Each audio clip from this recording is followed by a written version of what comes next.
welcome everyone. This is Akhund Forbes' podcast series about founders and entrepreneurs who've made a difference, who've basically built it and they have come. So it's in our Build It and They Shall Come series. I'm very glad to welcome a dear old friend of mine, Mr. Arif Lakhani, who is a founder and entrepreneur, and right now he is the founder of Kiss Bazaar, which is one of the leading BNPL startups in Pakistan. Arif, welcome.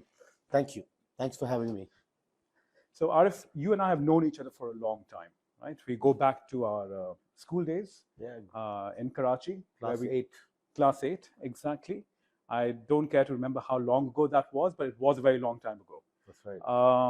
So thank you very much for taking the time and joining us here to talk about, all things to do with you and your business.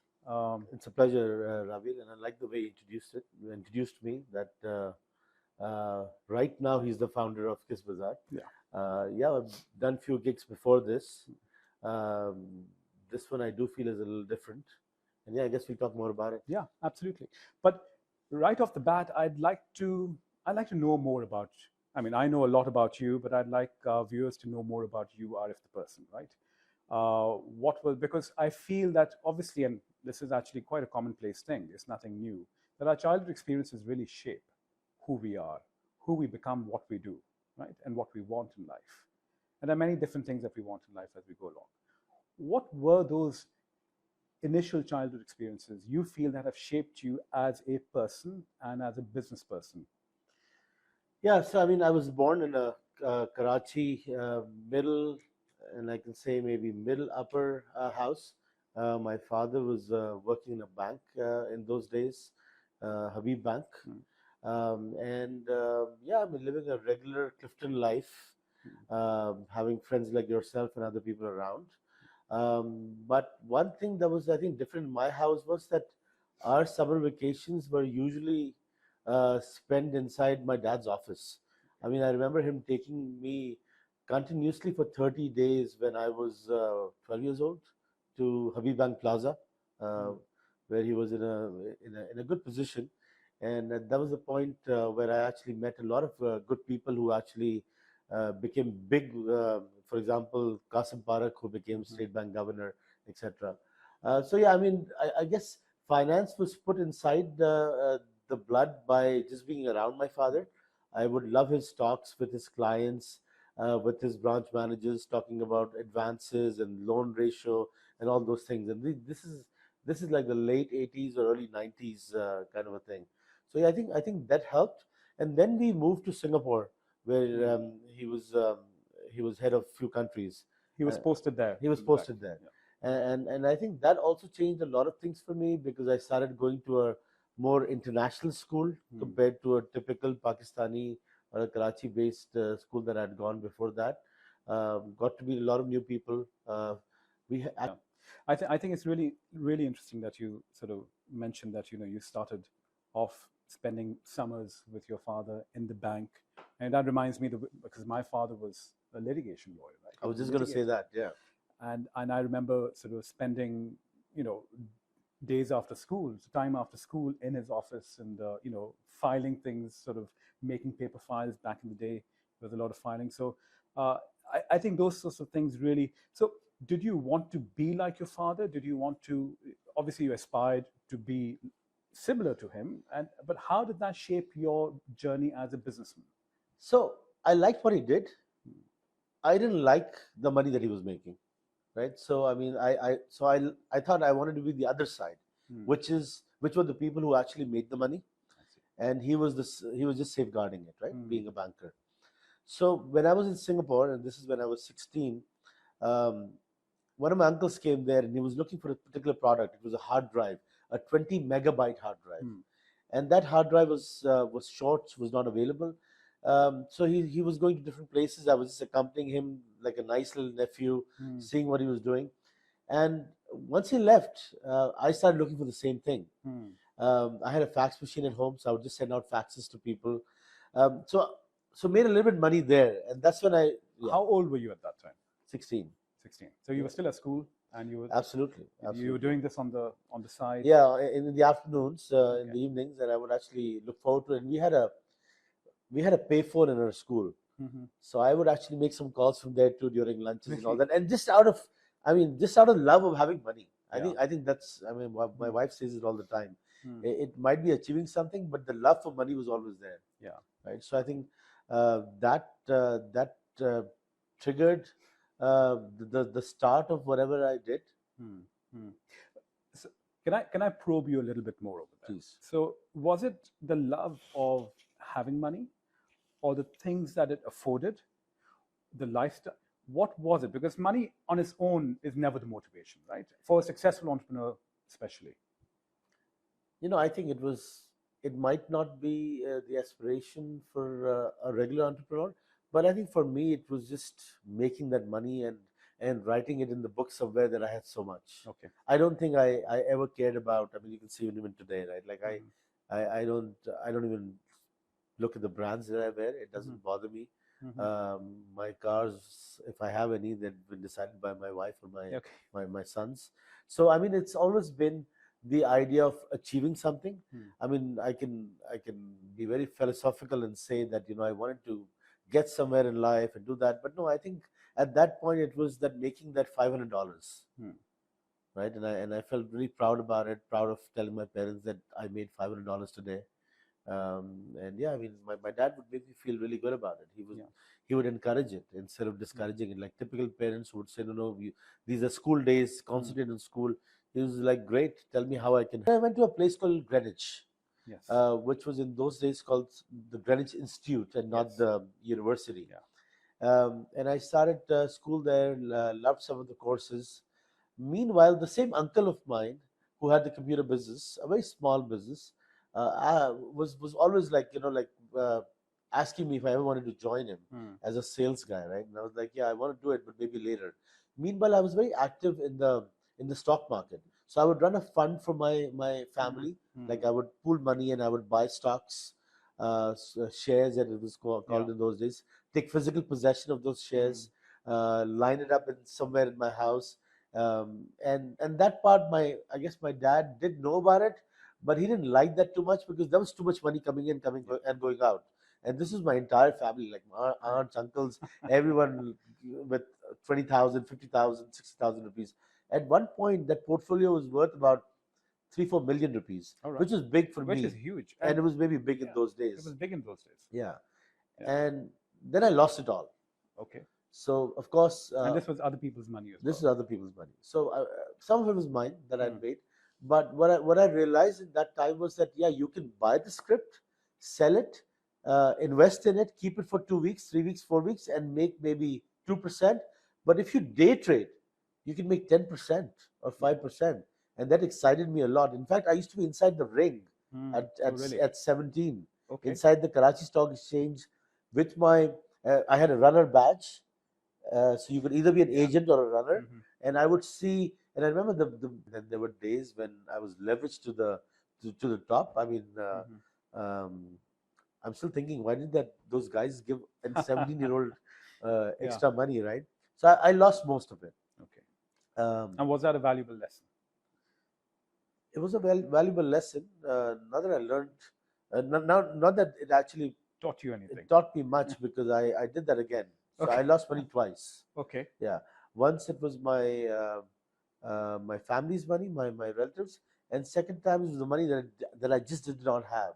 I went Okay. back with very little capital, and I was just You were leveraged. leveraging it. It used to be called badla in those days, Yes. right? Yes. Everything could be done badla. Yeah. Every damn thing that you Yeah. would buy, there was badla there. Hmm. So I mean, the system was making you uh, Leverage yourself. play Yeah. more than what you had, right? Yeah. Which is how it should be, but maybe not for a 17-year-old. Hmm. So I think I gathered a loss of about 3 million rupees, Which is uh, sizable. and I could not tell my dad. Which in those days was about $30,000, $30 to $50,000, No, way fifty more. thousand 30 dollars. rupees for a dollar. But A 30 rupees hundred, for the a dollar. hundred thousand dollars. So it's about $100,000. $100,000. 17-year-old, Yeah. no income, right? Yeah. And still in Greenwich, Yeah. listening to those professors talk about the stock Hmm. market that I was actually That you were inside in there. myself. Yeah. Same uncle. I mean, I went to him and I asked him. I told him he was the guy I would confide in, that I'm in deep shit because I haven't told anyone. And it's exactly how this happened. Yeah. Because now I remember the line that he told me. He said, "It's not a big deal. Just come here and make the money here, right?" And I was like, "You are three people with no money yourself. How do we make any money?" He's like, "Just come." So the next day, I had a tie on and my polished shoes, and I went there, and he said, "Let's start selling to corporates Okay. and computers." And I was like, "But you don't have computers. How will we do it?" He said, "We'll get it on credit, but the important thing here is to be able to break into these corporates, which already have a couple of big names, right?" So I was like, basically, he's telling me something impossible that I would not be doing. So I asked a couple of my good friends to join me. One of them ended up making one of the biggest brands of Pakistan Okay. in computers, and another girl who even worked with me in Kiss Bazaar recently. So gave the same idea to them, and I told them, whatever you make out of this, you make 10%, and I make, and the company makes 90%. But 10% was great to give it to them, right? For someone who had no income. And so we started selling to companies. We got lucky. We started selling to university. We started with my own, etc. Now, when this was going on, I was in my third year of university, and school just didn't make sense to me because I thought the guy who's teaching me or the lady who's teaching me has had little or no experience of real life, and whatever they're saying was coming to me like garbage, right? So I left school. Secondhand garbage. Yeah, secondhand garbage. So I actually left school. Um, and this is, I mean, even today I have about 30 credits left, which is just 10 courses, right? So I never graduated. Okay. Right? A bitter truth about my life. And yeah, I mean. But why do you call it bitter? Do you wish you had? I call it bitter because it was difficult to tell my kids that. Okay. Now I guess they know most of it. Because, I mean, as a father, you still want to be a father, which is like, please go to school, do graduate, get good grades, and then do whatever you want to do. Now, one of my sons has copied me, actually done much better than I have already, and he didn't complete school as well. He went to University of Toronto. He won the World Robotics Championship for Canada. Wow. And he's like, whatever these guys are teaching me in tech, I already know. And now he runs a firm bigger than mine in Toronto. Fantastic. He's 20. Yeah. So he definitely did copy me and did not listen to me. He didn't listen to you. He did. And he did well. Yeah. He did very well. Yeah. That's so far he's done well. Yeah. So, okay. So but you went on to become one of the largest computer sellers. Absolutely. So in Pakistan. Yeah. So the company was called Electro. We started, the day I joined that company, we had monthly sales of about 200,000 rupees. And the day when we exited with this company, we had sales of about 3 crore rupees a month. Wow. And we had given, which is 30 million rupees. Which is 30 million rupees. Yeah. And we had, which was in those days about $500,000. I remember because it was $6 million of sales that we did that year. $500,000 of sales a month. A month. Now, what were we doing? We were actually the distributors for Acer in Pakistan. Eventually, we also became distributors of IBM in Pakistan. There's a story behind that I can add later on. And we were selling to the likes of Habib Bank, UBL, MCB, a lot of different institutions. How did you break in? And you essentially did what your uncle said, requested, or your uncle suggested, right? Yeah, this is a business strategy. Yeah. How did you break into these big banks? Because I think a lot of businesses, whether you're in professional services, whether you are in sales of tangible goods, etc., breaking into that new customer base, which is already being serviced by somebody else, is extremely difficult. Absolutely. So I think in everything that I've done, there's been a lot of good luck attached to it. Blessings, good luck, whatever you want to call it, right? I strongly believe in fate and all those things that today we just discount. So luckily, my uncle started working on a brand called Acer, which no one knew in Pakistan, which was a semi-branded brand, but it was a brand that was making Compaq in their factory in Taiwan, which I saw myself. I see. Right? So when we would go to these tenders would say IBM, Compaq, Dell, and that's it. right? Acer was never there. Acer was never there. So my first thing was to bring Acer in there, right? So we would show pictures to them, which we were not allowed. Acer didn't want to disclose to everyone that they were OEMs for the big brands. Otherwise, the big brands would not like it. But of course, we didn't listen to that. We would go to the IT chiefs of so UBL was the first one. I see. So I used to go there, and he was like, this is an unbranded machine. We don't buy unbranded. And I showed him the pictures. There's an Acer here, there's a compact here, and it's made by Acer. It's the same machine. Just a different. I used to go there, and he was like, this is an unbranded machine. We don't buy unbranded. And I showed him the pictures. There's an Acer here, there's a compact here, and it's made by Acer. It's the same machine. Just a different tag. And you will save 30% of the money, right? For some reason, he accepted it, and he allowed us. And of course, we were 30% cheaper than the best bid. Of course. So price got us in. The brand helped to a level that we made Acer so big in Pakistan that we were called to a conference in, I think, was it Dubai or Taiwan, where Stan Shi, the chairman, was there as well, and I gave a presentation of how to build a brand, right? And this is so that's how we broke, and then we went to Habib Bank. So Karachi Stock Exchange online trading that happened. The cats used to be all IBM. We converted them all into Acer. Okay. So we had our office inside Stock Exchange. They'd given it to us. Same with Lahore. And it was all Acer at one point. It was all our machines. Amazing. And in those days, the profit on those machines, if they see this podcast, they'll get really upset, was about 30,000 rupees. So every time you would sell a computer, it was 30,000 rupees of profit that you would make. That's about $300 back in the day. Probably even more, right? 50 rupees to a dollar. Yeah, so about $500, $600 a machine. Fast forward, say, 10 years from there. Yeah. There was a point when you decided to leave Pakistan and move to Canada. Yeah. What was the motivation there? Were you were married at that time? Or? Yeah. So I got married in 1999. Okay. Early marriage, out of choice. And the business started going down. Margins were going down because there were a lot of players. When we started, there were like 6 big players. We were one of them. And when I ended, there were probably about 600 players. Every person on the street was selling computers. So margins went down from 30% to about 3%, 4%. So I moved towards used computers. And when I moved towards used computers originate from the United States. So I would go there once a year, twice a year. And I had actually married a Canadian who always wanted to be back in 2003 when my son was born in Canada. I said, we'll give it a try. We'll stay for about 3-4 months. And we properly moved in 2005. Yeah. By then, I had the resident, the PR card and all of that. And moved with the idea that we would sell to our company in Pakistan. Yeah. And because we were in Toronto, the freight from New York to Toronto is the same as from New York to Chicago or New York to Ohio. Canada, as such, is the 51st state of the United States, right? Yeah. And did you continue doing used computers there, but for the Pakistani market, or then you decided? Yeah. So of course, it started with the Pakistani market, but then an idea came into our mind that let's buy with the idea of Pakistan in mind, but let's try to sell internationally because we are selling in Canada. Yeah. So we started by selling in Canada first, which is a joke for me that US. The product is coming from like 3 hours away, and I'm being able to keep 20% on it and sell it here. Why isn't everyone doing the same thing?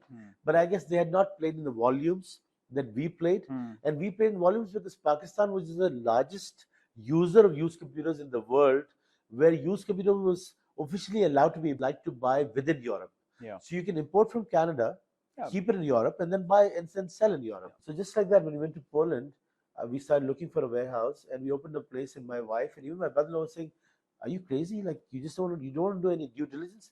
I'm like, "We've met 3 of our clients. They're doing well. Let's start. What's the worst that'll happen? We'll close it down." Yeah. He's like, "Who's going to be here?" I said, "No, that's a big question because they don't even speak English, right?" Yeah. Luckily, and you don't speak Polish. Yeah, I didn't even speak English at that point too. So, but there was this belief that trade has one language, which is numbers. Yes. Right. So if you know numbers, you're okay. So my nephew, who was just out of school then, volunteered that I can stay here. And he was because he wanted to be away from his parents. Okay. Right. So a Canadian nephew who was happy to be in. It has to Poland. be Canadian, right? Pakistanis would not get visa for Poland, and so we started Poland. Yeah. And Poland ended up being our best warehouse, bigger than Canada, bigger than Sharjah. We opened up a warehouse in Kenya as well. We opened one in Dar es Salaam as well. This was the best. Poland did wonders for us. I think wherever we are today, the real wealth has come from the Poland warehouse. I see. Yeah. And doing that, you became one of the largest sellers of used computers in North America. Is that right? Yeah. In fact, even today, yeah. Yeah. So we do about today maybe close to about 45,000 assets a month export out of Canada, which probably would be in the top 5, if not number 1. That's okay. So let's talk about Kiss Bazaar Yeah. now. So, but before that, before we come to Kiss Bazaar, you are also an investor, right? You were trading, as you said, in stocks, on the stock market since the age of 17. But you also started then investing in startups yourself. Your family continues to trust you. Your friends continue to give their money to you. So you set up a fund. How was that experience? Yeah, so like any other Pakistani Indian, you're never satisfied with what you do, right? So you always want to do things on the side. So one of the things that I did on my side, and this was heavily motivated by another brother-in-law of mine, who's a tech wizard based out of the valley. We made our own fund, a fund of about 5 people, a mutual fund kind of a thing. One of them was an Amazon guy, one of them was a Snapchat, one of them was the CEO for Sprouts, which is the largest farmers market in the West Coast. And my brother-in-law in those days was with Google. And the idea was that we would actually all put in about $25,000 or $30,000 and invest in 4 or 5 companies and see how that goes. So this was 2016. Okay. So one of our first investments was putting $100,000 in a ride-sharing app called Lyft, which is a competitor of Uber in the United States and worldwide. We went at a valuation of 1.6 billion. In 2020, when it went to the markets, it went at a valuation of 9.6. So we should have made 8x on our money. Yeah. We only made 0.5 on our money.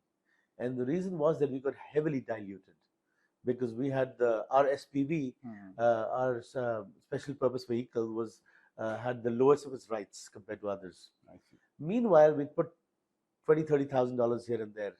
One of those $30,000 went into an expense app called AppZen. That $30,000 was encashed a year back for about $2 million, right? So we made, what is that, 1,000x on your money? And just like that, we invested in DoorDash, Duolingo, etc. A lot of different ones. 2019, we made a second fund, a little bigger. Just everyone had pooled money. There was no LPs. Everyone was GP. 2020, we made K3. Now, K3 has 4 GPs. And all of us are related to some of the other. And we have 22 LPs. Now, LPs are all over North America. One of them is in Pakistan as well. And this is a $10 million fund. And we've invested that 10 million. So the idea was do a little bit of research, but don't go crazy. So we went with the thought of spray and pray. So we invested this 10 million. I think we've done about 9 point something out of it in 158 startups, 16 of which are in Pakistan. Okay. Most of which are in the United States, including real estate startups. I see. Just to diversify the risk. And yeah, and that's how that's how you consider me as part of an investor community. Yes, absolutely. And then somewhere along the line, you came across the BNPL idea. Where did you see this first? Yeah, so remember, we were always doing the installment business in Pakistan on the side. Never really concentrated on it because, first of all, it was not regulated. And this is the installment business for your used computers? For everything. You would do TV, fridge, but small stores across the city. Okay. But being a Canadian, you're always scared of doing the wrong thing, right? So because this is not regulated, it was not even in my name. As one should be. As one should be, as one should be. So never really thought of it as something that I would take up ever in a big way. But then, in one of the investments that K3 did, there was a neobank in Mexico, which was on the BNPL model. We did some in Africa too, or we saw some. So the way we would approve a company would be that 2 out of 4 GPs would agree on that. So we've probably gone through 1,000 pitches to invest this 158, right? So some of those pitches were fintech pitches, and some of those fintech pitches were BNPL pitches. So when we saw that pitch of that mixing company, we were like, this is what we do, and we know the pulse of Pakistan. Yeah. So why not do this in Pakistan in a bigger way? But again, the thought was that I was living in Canada, comfortable life. Um, my time with my family was my first priority because things were all running on remote, right? Like I mean, I didn't really have to be there. There's no issue. So yeah, so that's how the idea of Kiss Bazaar came into. Stable, the amount of opportunities decrease. I don't know if you would agree with that, but if you look at any country today um, that has done well, the people who've been there from the start or people who've been there when the country was struggling have done better than the rest because they have seen or they've been through things um, where there wasn't too much competition, for example, right? So yeah, so we've invested in a lot of fintechs outside. One of them is Chipper Cash, which is one of the biggest fintechs of Africa, and I had a side conversation going with them of helping them and maybe setting up something with them in Nigeria and a couple of other countries in Africa. But the numbers that Pakistan has even today, I don't think any African country has that. I mean, I don't know if you know, but genuinely, there's only about 1.3 million credit cards in Pakistan, credit card holders. There's about 2 million or 2.1 million, but unique credit card holders is only 1.3 million. Now, let's say that our population is not 260 million as what people are saying. People are now saying 300 million. Let's say it's 220 million. 220 million and 2 million. There's no comparison, right? Which means you not even Sec B has a credit card. Only Sec A has a credit card. Only about 20 million people have a bank account, or 25 million. I mean, I was actually this morning, one of the presidents of the bank, of a commercial bank, visited us, and he gave me this number. He's like 20 or 25 million bank accounts in total in Pakistan. That's it. That's it. That's about 10% of the total population. That's 10%, and I'm sure there's some repeated bank accounts. Like maybe I have 6, so that's counted as 6, right? Yeah. So I think the opportunity here is great, and like as the leaders have been saying for years, the best part is that it's a young population. It's a population that's ready to change. It's a population that's ready to adapt to new ideas, new ways of living. And I think COVID changed a lot of things too.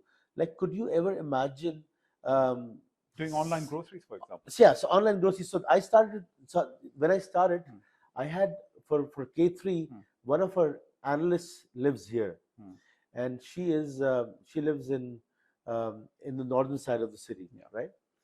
Comes from a very humble background, has done well for herself. And I asked her, right? I said, "Do you do anything online?" She's like, "Everything. I order my clothes online. My mother does a grocery. Mother's a school teacher. Mother does grocery online." And I'm like, "You're kidding with me. I don't even order my grocery online in Canada." Yeah. And Canada is all about online stuff, right? Because my wife wants to see the quality of the apple that we are getting. Now we do, by the way. So, I mean, I think this is... Pakistanis like to change, right? Pakistanis are not scared of change. Absolutely. They love to adapt. Absolutely. And, and I think that's important because, and that I think that brings us nicely into, that build it and they will come sort of thing. And this is what you did with Kiss Bazaar, right? Yeah. So let's talk a little bit about Kiss Bazaar. So there were two things. One thing was that Pakistan has more opportunity than anywhere else. And this is not because I'm a Pakistani. I mean, I had changed, right? I'd become a Canadian, a fully Canadian guy who would visit Pakistan twice a year or once a year for parents, for friends, etc. So could have gone anywhere with that passport, right? And done decent, I think, or at least tried to do decent. But I think what Pakistan has in terms of future with fintech specifically, I don't think a lot of countries have that. Only because the density or the work that the banks have done, including the likes of my dad, might not have been enough. Everybody needs fintech and some finance and some of the other to save, to spend, to do anything, right? There's a huge unbanked population. Absolutely. Still is. So now focus has always been on mass products. Hmm. So the idea here was also that we would actually work for those who have never really worked with a regulated company. So if you ask your domestic staff, um, if he has um, any TV or any fridge or any other electrical item in his house, Mhm. there's no way that he could have paid cash for it. Yeah. He would have gotten either from a loan shark or would have gone to one of those neighborhood stores, bought something that he had no idea of because Mm. that guy would have sold whatever he wanted to sell out of the three items that were in his store. Mm. Or, I mean, he might have been paying through his nose. So the idea was to serve that particular population because our belief still is that that population has not been tried. If we try them, that's when we can judge if they're bankable or not bankable. So when we started working with some of the banks, the basic line or the same line that all of them said was that this is an unbankable population. Why are you hell bent on working with us? Not just as giving them a service. This is definitely not an institution where we don't make money. We make money. We made money from day one. But it could be a win-win, right? I make money and they do well too. So that was the idea why of how Kiss Bazaar was. When you're banking the unbanked, or you're providing a service to these people, there's an element of improving their quality of life as well, isn't there? Is that how much of this weighs into your personal ambition for Kiss Bazaar and yourself and as an entrepreneur, etc.? Yes, the ethos of the company has been uh, that we know exactly who we want to serve. Hmm. Now, if you do anything that's like, for example, a philanthropic stuff in Pakistan, right? If I want to do that, it still has to be sustainable, Absolutely. right? Now, to make sustainable, the company needs to make money, needs to Yeah. feed the 160 employees that it has, needs to make the investors happy too, because someone needs to invest in it. Yeah. So definitely, there is a line that we think we are helping, and we want to help people more. And the way we are doing it is that we were charging a certain amount on top of the cash price to the consumer. That percentage has reduced because now, because of the volume, we're getting a good back margin from the supplier. So ideally, what we want to do is we want to squeeze the supplier because of our volumes and give those guys at the same price that they would get it on cash, for example, Mm. right? That, like, every time that I go to a new investor or a bank, they're like, why don't you also serve the other side? Get iPhones on your side, put MacBooks on your side, etc. Right? Mm. So I think that would go against our ethos. Yes. Our ethos is to make that average person feel very comfortable when he comes to us. If Yeah. I like, I remember one of the bank personnel asked one of our live branches, Mm. someone, a visitor there, that why don't you work with the bank? And he said, you think a bank would allow me to go inside? I'm just saying that's a thought that a common person has in Yeah. Pakistan, that he feels that there is a bridge between them, the haves and the have-nots. Yes. So we don't want to put anything in the website that basically pushes them off and makes them feel that, okay, we're just there, we're just doing this drama of putting these ads, like our are. And you're giving him something he needs, right? Because Absolutely, these are necessities. So I want to absolutely, talk about that because, growing up in Pakistan, right?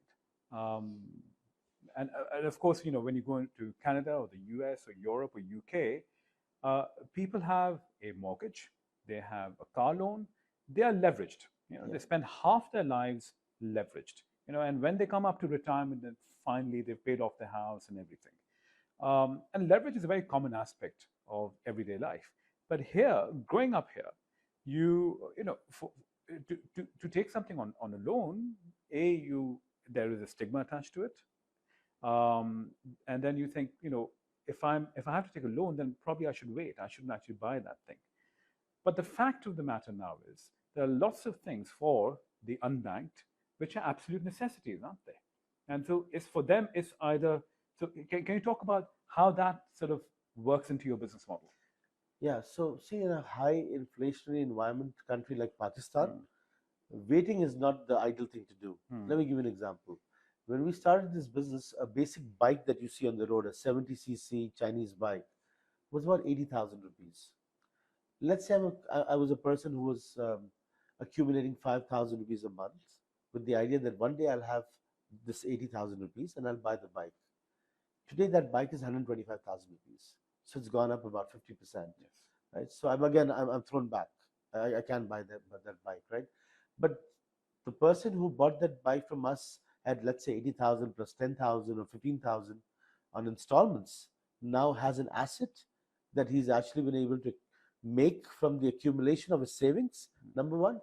Number two, most important thing that I think a common person does not realize is that because we are a regulated entity, we are an NBFC by Security and Exchange A Commission of non Pakistan. a non-banking finance corporation. Yeah. Thanks to you for that. We have been able to incorporate ourselves with the country's credit bureau. So if you buy something from us, your entire data, including your good payment, gets recorded in the country's bureau. So tomorrow, after you paid us 12 installments of a product and it's been all good, and you walk to a bank and you tell them that I want to get something from you, that graduation is possible because there's data to prove. Yeah.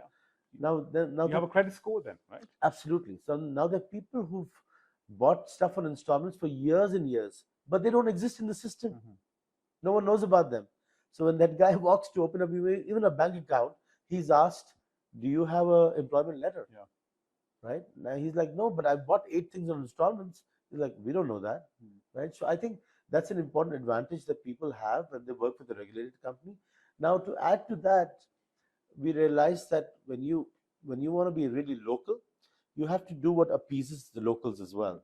So we became Sharia compliant as well. Yes. So we are the only buy now pay later company in Pakistan that has the status of Sharia compliant with the Security and Exchange Commission, which means that anything that you buy, you can buy it on with the Islamic laws attached to it, right? Yeah.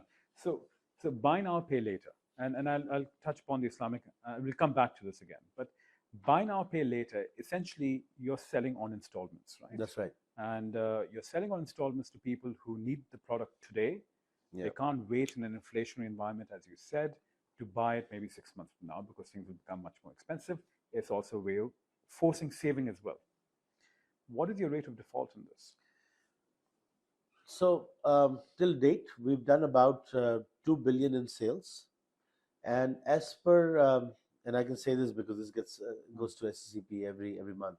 As per SCCP's way of working out delinquency, they would like us to do a provision of about 17 million. The bank that we work with is more conservative. The partner that we should talk about later on, they have made us do a provision of about 35 million. So 35 million on 2 billion is less than 2%, which is, I believe, much better than any bank that gives money to the banked people only in Pakistan. And there are various reasons behind it. Writer's job, a used computer, so you can become a freelancer, a phone, so you could, other than all the other advantages of a phone, also to get a job. Can you get a job today without a phone? Most of the C trade jobs, you can't. You need that, right? So I also think that because of that, because they value that product, they will pay you. So we are a little different BNPL to the traditional 3 months model. We are a proper 12-month model because a country like Pakistan, you can't afford to pay the price of the product in 3 months. That model might be great for United States of America or Canada, but a guy making 35, 50, 60,000 rupees cannot pay an installment of 20,000 rupees a month. You need to break it down to 3,000-4,000 rupees.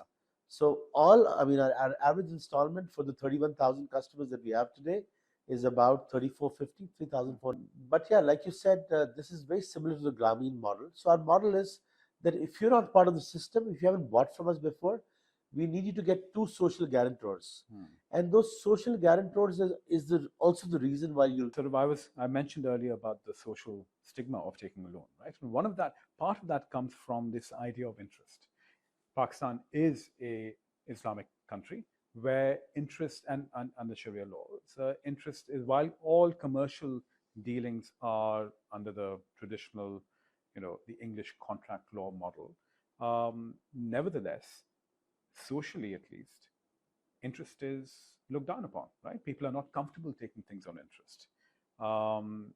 And that comes, but your model of buy now, pay later, where you're selling them on installments, where the margin is actually built into the sale price that they end up paying at the end of the day, yields itself really nicely to a Sharia compliant, Islamic compliant mode of financing. Absolutely. And that makes people a lot more comfortable. How has that been for you? Yeah. So what we do is called Musama. Yeah. In Musama, you have to give the total price, the down payment, installments.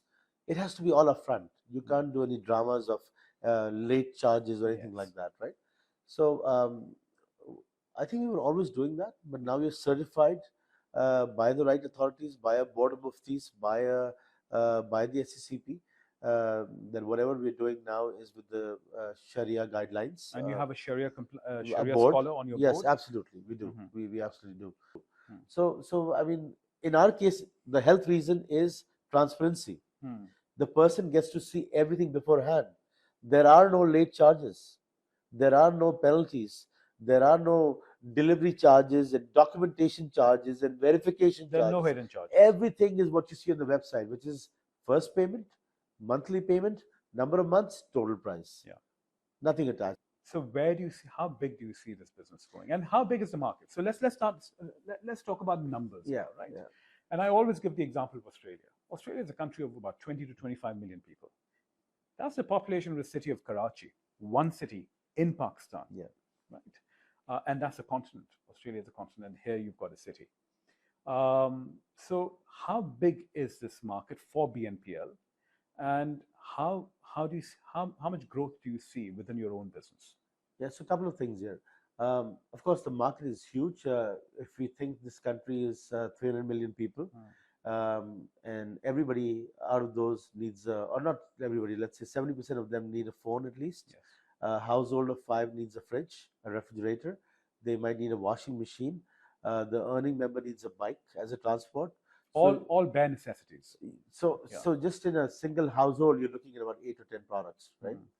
Um, in dollar terms, this is, I think it's an uncountable number of billions that are there, the market to be taken, because you're also making a new market out of it, right? You're giving it to someone who previously just did not think that he would be able to afford something like that. But of course, there are challenges with it.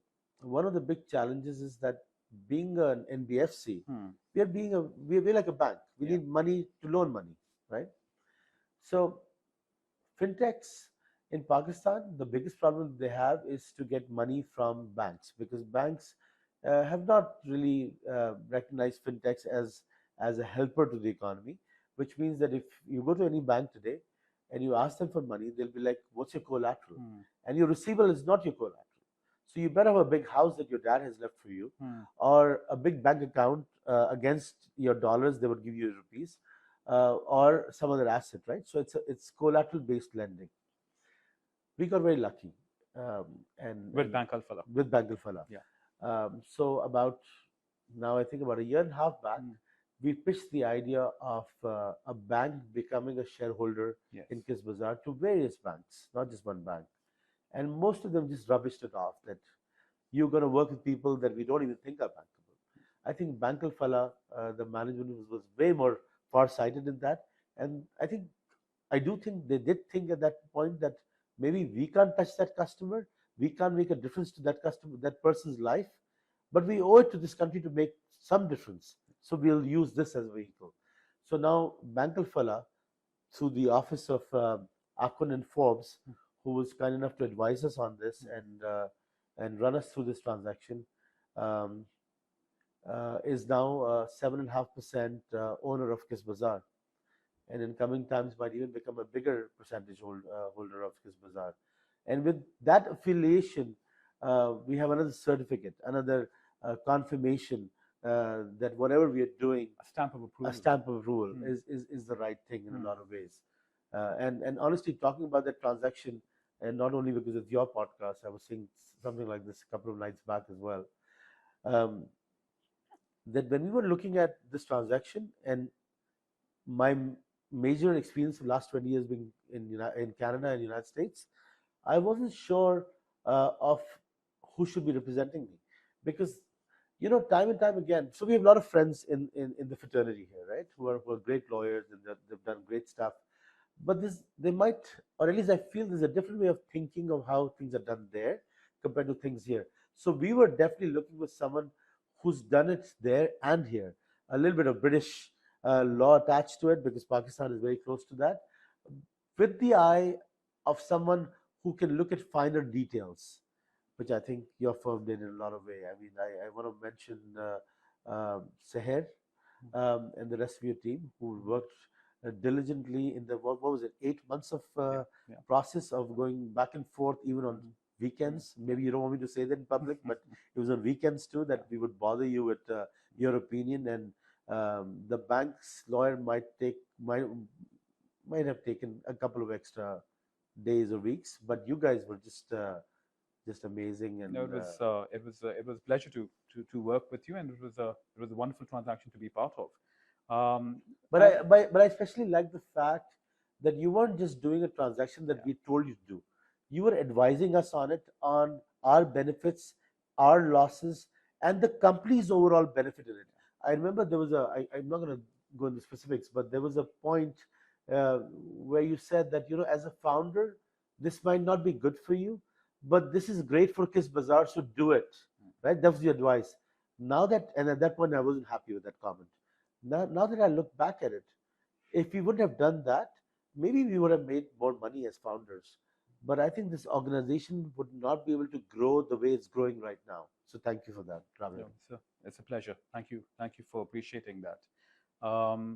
When it comes to Bank Alpha, they're far-sighted, and if they couldn't lend to these people directly, they would lend through you. But it wasn't just, I'm sure if they wanted to, they could, but they saw your reach, right? They saw your model, and they were betting on you as well, right? I hope so. They couldn't they couldn't get Arif Lakhani to sort of come join Bank Alpha. So that's another. I mean, that's another reason why that's why they that's why Microsoft bet on the founder of OpenAI, right? You can't get them to come on board, so we invest through them in their company and sort of reach a wider audience through them. Yeah, but usually in Pakistan, institutions like banks don't feel that there's anything that they can do. They feel they're master of all, which they might be. So again, that's why I feel there was a farsightedness from the management, from the CEO, from their board, from their risk, that they were able to identify, and they're still supporting the biggest way. Like I just gave a presentation a few days back about how we've done in 2 years, and I think the CEO and the team really values us as a partner, and they're proud to call us as our partners, and they're putting in more resources behind us to back us up, Yeah. which a fintech needs. Which a fintech Right? needs. I mean, as you said, Yeah. in order for you to sort of expand, you Yeah. need the funding. Right? Absolutely. You need a bigger loan. Yeah, You need, funding and also they help us in strategizing things as of well. course. Remember, they've been doing lending in Pakistan for the longest of time, right? Even though we are lending to a class that they haven't lent before, but we're still learning from their experience. I mean, every few weeks, their strategy department gives us a little bit of what we should do, Yeah. and we take it very positively, and we try to put that in our system, and that's helped Yeah. us. We're very lucky with that. Yes, And blessed and lucky. blessed, lucky, and hard work and foresight, right? So, where do you see this wave taking Kiss Bazaar, right? In some numbers, what are those? What are those benchmarks, those matrices Yeah, that you see? so we have targets based on years. Hmm. First target is for December 2027. By December of 2027, we want to be a company that does about $95 million of sale, but 95 million of profitable sales.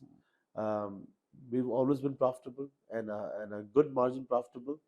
Um, so to get there, we need to have 500,000 unique customers. Now, in this business, if you have one customer who's bought one thing, he will buy the second product. Number one, he doesn't have too many choices. Even on day one, he wants one fridge, one TV, one bike, and three cell phones for his house. Hmm. We only give them one because this is our first try with that person. We'll give you a second one once you pass 6 months. So we just feel that if we can just keep on adding new customers, which we're doing now, like for example, last month we did about 2,300 units. Um, so if we can get to about 35,000 units, that gets us to our target number one, which I mean for us, the deadline for that is December 2027. We don't want to rush too fast too. It's a lending business at the end of the day. Yes. It's not just a tech-enabled business like a lot of my brothers and friends would think. I think you have your you at the end of the day, you're doing a lending credit. It's a absolutely, credit business, right? absolutely. So the other side Yeah. is to be very strict. We are doing more for the customer, which is we don't charge them anything. We get that vendor guy, and our economy of scales should bring our average cost down so much that we're able to reduce the pricing. And everybody should have at least the basics of their life in this country, right? This is a huge country, and there's a huge need. So that's a target number one. If you really look at the macro picture. On my personal front, if I do say anything today that once this is done, I want to do that.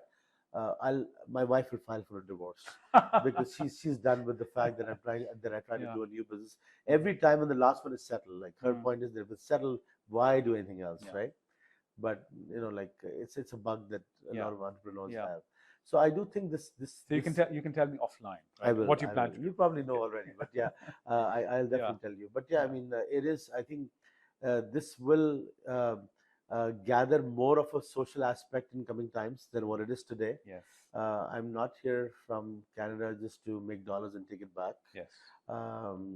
What we're doing there still is great business, and that just requires 2 hours of my time. Yes. I wake up, even when I'm in Canada, we wake up at about 5 in the morning for Kiss Bazaar, right? So this is taking the best out of me.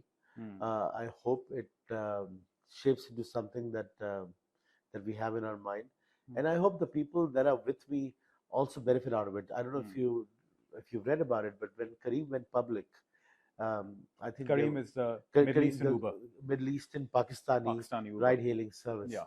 There were thousands of people who made $1 million or more. That's right. Right. So it changed a life for a lot of people. It made something which is called now a Kareem Mafia, which actually started making their own startups, which started employing thousands of people. So if we do something right, the people that we see today at our work will be startup founders. Absolutely. They already are. They have high aspirations of being startup founder. I'd like them to keep that for a hold till we get into some place. I mean, of course, there's. So one thing that we do different from a lot of other people is we are 164 people. Only 2 of them have worked in prior organizations before Kiss Bazaar. We don't believe in taking people from the industry and bringing them here, right? I think we will make our own industry, and these people will go in different places and work. I mean, and that's a bit like Akhund Forbes as well, right? Because when we started off, we said, fine, we're going to have our own people. We're not going to have lateral hires, etc. We're going to have our own people, bring them up, and sort of train them in the Akhund Forbes way. And you find that people who sort of start with you then stay with you for longer. Absolutely. They stay with us longer, and probably they value the whole direction, the whole ethos, the point, the real statement behind the company, more than someone who's been in, like sometimes I get these CVs with. For now, spend my December in Canada. The most welcoming place on earth in winter. In winter, of course. Yes. Yeah, absolutely. Yeah. I mean, on my short-term horizon, there's nothing much other than Kiss Bazaar. It takes every little ounce of blood that we all have, honestly, because first of all, it's Pakistan. Secondly, it's dealing with the common man, and thirdly, it's a hyper growth company, right? Absolutely. And that's why it's a startup, right? It's got a social mission. It's actually making money. It's profitable. And we don't want to leave that at all. Like, we can grow much faster if we, like, a lot of times, a lot of good investors from Pakistan have told me, why do you stress on making money? Put that on the side, grow exponentially. That's what a startup is. I'm 48 years old. Been there, done that, seen a lot of startups in the last few years. So I don't think the new startup world can think of them anything other than an industry themselves, which means they have to look at profitability. Yes. That's the only way they can sustain. You get your first check based on who you are. The second check that you get will be on your company's profitability or road to profitability. So we've got, we hear a lot about Pakistani startups between 2018 to 2021. It was fairly slow. Post-COVID, there was an immediate jump, right? We saw hundreds of millions of dollars coming into Pakistani startups. That again turned with global trends and local instability as well. But why do you feel? Why do you? So, given the fact this is a huge market, right? You just said you yourself invested here. You founded the company here. It's a big population, 300 million. Sorry, 250 million. Yet the numbers are a fraction of, say, India, Vietnam, Indonesia. Why is that? Why is the ecosystem unable to attract more quality investments from around the world? See, for any developing country to get investments, they have to first sell the country itself, right? So when I go to an investor, let's say in England, I have to first sell Pakistan to it, and then the company. So the company could be great, but maybe Pakistan's macros are not as great. Now we can go all day about why Pakistan's macros are not good. But uh, you can't breach the macro ceiling, right? You Right, cannot do better than your macro. right, Yeah. exactly. That and a couple of small things that bother investors. For example, they invest in US dollars. If your currency is down 40% or 35%, then that issue does come up. But But now there are aren't the ways to go returns? around it. Yeah. But aren't the returns significantly higher to compensate I, you I for was the just going dollar to say that. depreciation? If you look at the longer run return of a startup, if a startup does not grow, let's say about 7% or 6% MOM, then it's not a startup. Yeah. It's a private company, right? So if you've assessed it as a startup, then it's okay if your devaluation is 30% or Yes. 25%, which I don't think is going to happen. I hope Yeah. it doesn't. I think Pakistan has already gone through the worst. I think that's behind us. Yes. We need someone or something that's consistent, whoever it is. It doesn't matter. It's consistent. And I there are a lot of silent startups here that have done very well.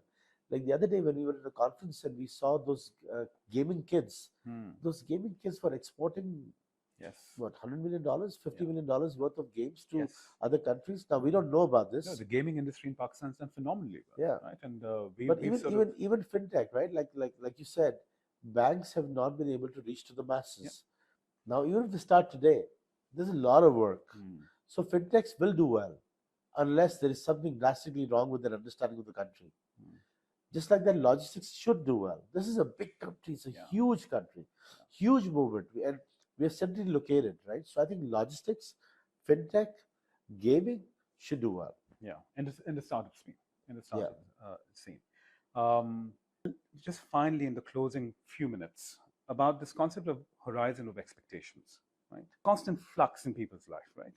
And your expectations change about yourself, about people around you.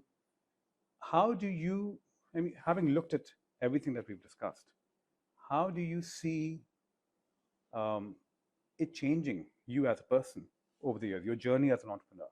How has that changed your expectations from yourself, from people around you, and for the country as a whole? Yeah, you've definitely changed gears here. Yeah, I mean, when you're growing up, it's all about hustling, right? You're just hustling without thinking who you're hurting, who you're walking over. Um, if there's any greater interest involved, it's just you. Your horizon is you. Your life is you. And then you get a wake up call when you get married, especially if you get married to someone who understands things, who understands the world, which I did. And I think she made me feel that it's not just Arif in the room. It's a whole process around Arif, which means there are people that work with me, people that whose lives I might be hitting when I sell that computer to someone in Nigeria. There's something happening with it, right? So yeah, I mean things change as you grow. Sometimes they go the other way. Um, when I told my wife that I wanted to do Kiss Bazaar, um, I did tell her that this is not for money. Yeah, maybe we'll make a lot of money out of it, but money might not be that important to us anymore, right? I mean, we have two kids, they're settled. Second one is in the university, um, doing great. He's a nanotech engineering student. So things are set. The buckets are all full and they're good, right? But there is a lot of need to give back, Yes. right? And that give back could be just charity, but as Akhund says it, um, don't give them a fish, teach them how to fish, right? So I think that how to fish could be giving them a scooter and a phone to become a rider, or giving them a laptop. So in my office, if you ask anyone, if you ask any employee, what is the product that you really want to sell? They'll say used laptop. And Mm. that's not because that was my main business. Like, we don't bring laptops to Pakistan, we buy locally, right? But we feel that that laptop will translate into a freelancer making dollars, Yes. which will be Yeah. good for the country, Yeah. and his life will get changed so much, right? Yeah. So I think now, there is a greater thought in the mind, and not just it's not just Arif, though of course sometimes Arif overpowers everyone, Mm. and feels that everything's made for me. But mostly it is about, how do I better the system in my organization, to the people that I deal with, and how will their life change by December 2027? Yeah. Will it be just Arif who will walk out with a bounty of money, Yeah. or would it be the employees? Would it be the people that we would have affected? Would be a system that will be then followed by other people? Yeah. Like, I know already that there are two Egyptian companies who are doing exactly what we are in Egypt, I and see. they've taken an NBFC license here.